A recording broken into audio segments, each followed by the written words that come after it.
So with Comic-Con officially over, we've seen all the new trailers we're going to see. One to stand out was Suicide Squad. It's been waiting a long time. We've seen a lot of sneak peeks of this movie, lots of um, stuff being released behind scenes, lots of black market pirate stuff in this movie, which has driven Warner Brothers crazy. I mean, as soon as this trailer was released at San Diego Comic Con, there was already a pirated version up on YouTube straight away. It's because people want to see it. So Warner Brothers have decided, because there was so much pirating, that they would release this trailer straight away. I've had a lot of people look at it and say, that is a great, amazing trailer, and I agree with them. But I've had a lot of people ask me about the characters. Not a lot of people know about Suicide Squad. So this is just a little bit of info regarding Suicide Squad. I hope you like it. Right, to talk to you guys about Suicide Squad. Suicide Squad is a group of criminals and villains put together by Amanda Waller to work for the government. I know it sounds a bit weird. A lot of people say, how can you get criminals to work for the government? Well, all of them have been captured at one point and been told they're going to either go to Arkham Asylum or go into prison. So to reduce their sentence, they're offered a deal to work for the government as a suicide squad, a squad pretty much to go into places that they don't want to send soldiers in case they die or in case they fail. In the comic books and in the Arrow TV series, they're all implanted with explosive chips in the back of their heads. So if they diverted off of plan or looked like they was going to turn against the government, they'd blow their heads off pretty much. In the comic books, this led for lots of stories of backstabbing each other, double-crossing each other to get away. So it looks like it could be a very good movie. Very strange in some of the characters they've picked for Suicide Squad. Obviously, throughout the years in Suicide Squad comics, there was lots of different characters. But going from left to right here, we have Slipknot, Captain Boomerang, Enchantress standing up, Katana kneeling down, Flagg, Harley Quinn, Deadshot, Killer Croc, and Diablo. Here's just a few pictures of them and a picture of one of the Suicide Squads from the comic books. I'm going to start with smaller members of the group first, the members that I was shocked that DC had put into the group. And first I'm going to start with Slipknot. Slipknot was a character designed by DC in 1984 and since then hasn't been that popular. He was a scientist in the government and he created some unbreakable knots. So his superpowers include that he has these unbreakable knots, he's a master of ropes and knots, and an assassin. As I said, these are the comic book versions. Obviously, I think that the origins are going to be changed slightly for the film, because obviously I don't think this character would work very well. What you've got to understand is that Marvel and DC, quite big rivals, but have very similar characters. Next up for me is Captain Boomerang, who I personally think is DC's version of Hawkeye. Hawkeye, the young man with the bow and arrow in the Avengers. I think they're very similar because Captain Boomerang, like Hawkeye, has specialist weapons. They're all specialist boomerangs. He's got exploding boomerangs that can cut through steel. In the comic books, he also had a temporary super speed power. I'm not sure if they're going to put that in or if they're just going to make him a master of throwing materials like knives and boomerangs. Again, I thought this was quite a poor character for DC to use for Suicide Squad, but I'd like to see what they do with it. I think it's got to be better than it was in the comic books. It's quite a boring character, but I think looking from the way they've made the character look, they're going to give him more powers or more abilities.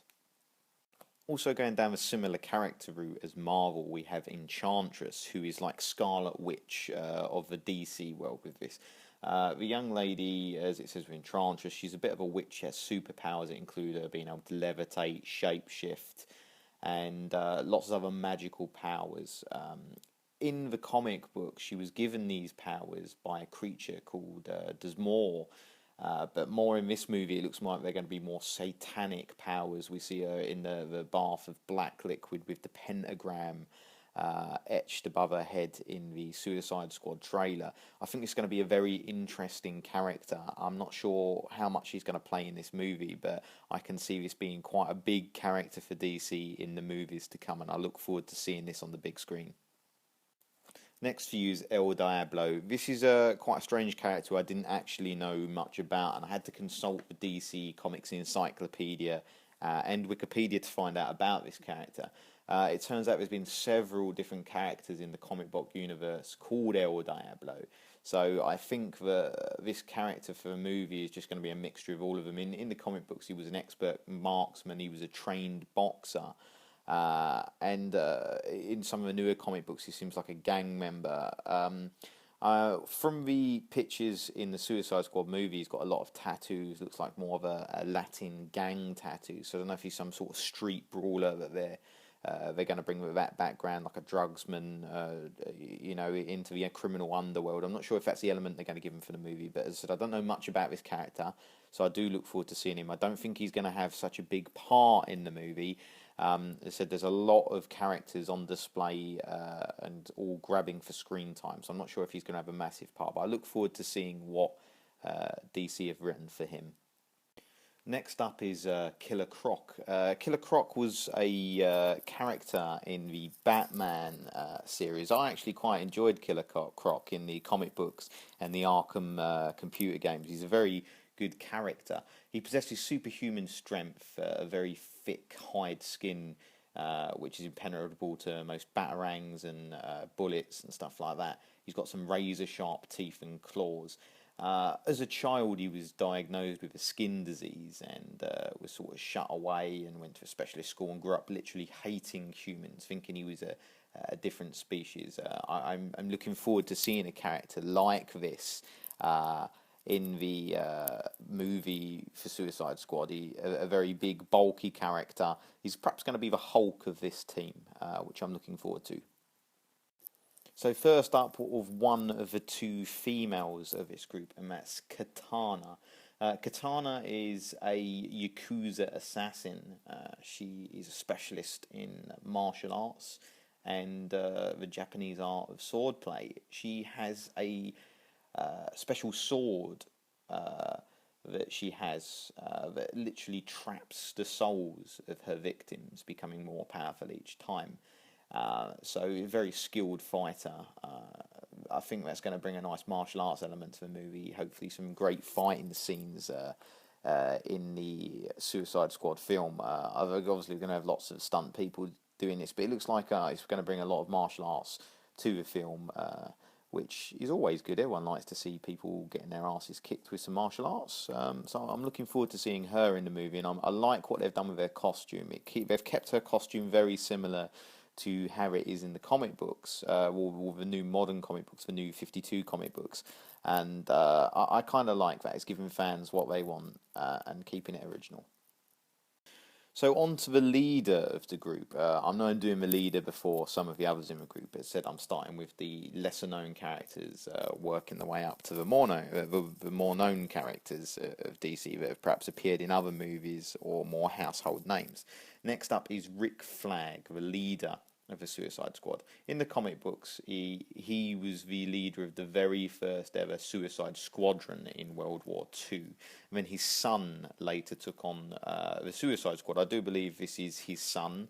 It's a different name. It's the original name of Rick Flagg, but I do believe, obviously, he's not going to be as old as Captain America and coming from World War II. But basically, he is a military special forces, and he is brought in by the military to pretty much lead and look after the Suicide Squad. In the comic books, he hated working with the Suicide Squad because obviously he's a man of honour and integrity for the country, and he's working with a bunch of criminals.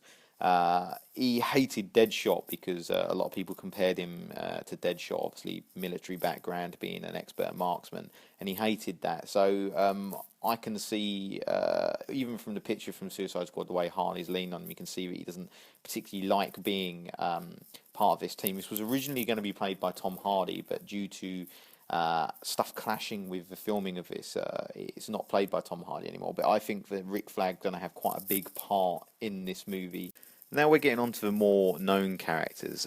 This is Will Smith playing Deadshot. People that watch Arrow might have already know this character, Deadshot, who's come into the Arrow TV series. He's been in the Batman comic and animated series for quite a while. So Deadshot is supposed to be the best marksman in the world. He's an expert with a sniper rifle. And basically he's assassin for hire. He's expert with sniper rifles, other guns, martial arts. He has a target scope on his mask that you can see that is on Will Smith's mask in this, which gives him extra ability to see further and make them shots that no one else can make. He's quite an interesting character because he seems to have that good side about him in the comic books and the Arrow TV series, but he's still a villain. And I think I think it was quite good that Will Smith's playing this character. I think he'd be very good and bring a lot to the character. But you can already see from snippets of the trailer and stuff that's been pirated from the pictures, there seems to be something going on between him and Harley Quinn, which had a little bit in the comics. I think he always fancied Harley Quinn, but obviously Harley Quinn's heart lies with the Joker. But I think from the suit's very different to the comic books. They've gone different to Katana. They've brought in a new suit, a new mask.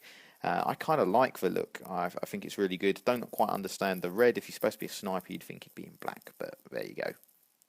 Last but not least, for the members of Suicide Squad, I have left the one to last that everyone should know and should be a DC household name. That is Harley Quinn. We see Harley in this trailer already as Harley Quinn, looking quite deranged in the cage. I also think from this trailer we see the beginning story of Harley Quinn, the origin story. Harley Quinn started off as Dr. Harleen Quinzel. She was a psychotherapist in Arkham Asylum, and one of her jobs was tasked with treating the Joker whilst the Joker was an inpatient at the Arkham Asylum. During one of the sessions, the Joker was able to basically keep Dr. Quinzel as captain and torture her and actually implant memories of a childhood that wasn't hers that actually made her more fucked up than him. So basically the Joker created Harley Quinn, and I think we see that in this trailer. We see Jared Leto as the Joker, and I do believe the part in the trailer of him is when he's actually torturing the Dr. Quinzel to be and then later become Harley Quinn. Harley Quinn then posing as the Dr. Quinzel, a former personality, gets Joker out of the Arkham Asylum. So I think that's a bit where you see as well Joker on the roof of the car and Batman coming into this. So from the looks of it, the actor has got this down to, or the actress has got this down to a T of Harley Quinn, and I'm really looking forward to seeing Harley Quinn brought to life in the big screen. Of course, I think we're going to see Harley Quinn in other DC movies, other Suicide Squad movies, because they're talking about this Suicide Squad actually becoming a franchise, seeing more Suicide Squad characters. And I also wouldn't be surprised if she's going to be in the Batman movies, maybe even in the Batman v Superman movie. But it'd be good to see her getting more of a role. Next up is the bad guy of the movie. I know what you're thinking. The Suicide Squad are bad guys. They're all bad guys. They're all criminals. Well, this is what I like about the idea of the Suicide Squad comics and the Suicide Squad movie. Even though they're bad guys, they make you like them and make you relate with them. They actually become the heroes. The bad guy or bad person is Amanda Waller, the government official that puts the Suicide Squad together. Basically, she blackmails, she lies, she treats the Suicide Squad like crap for them to get them to do what she wants, gets them to do the government's dirty work. So it's sort of like a little pun at the American government being the bad guy. Kind of like that. Well, that's it for me on Suicide Squad. I loved the trailer. Fantastic trailer, full of little Easter eggs. Go ahead, go watch it yourself and let me know what you think. Thank you very much, and stay tuned for my next reviews. And anyone going to the London Film and Comic Con on Saturday the 18th, I look forward to seeing you there. I hope to see some decent stuff going on, some great cosplaying. See you later, everyone.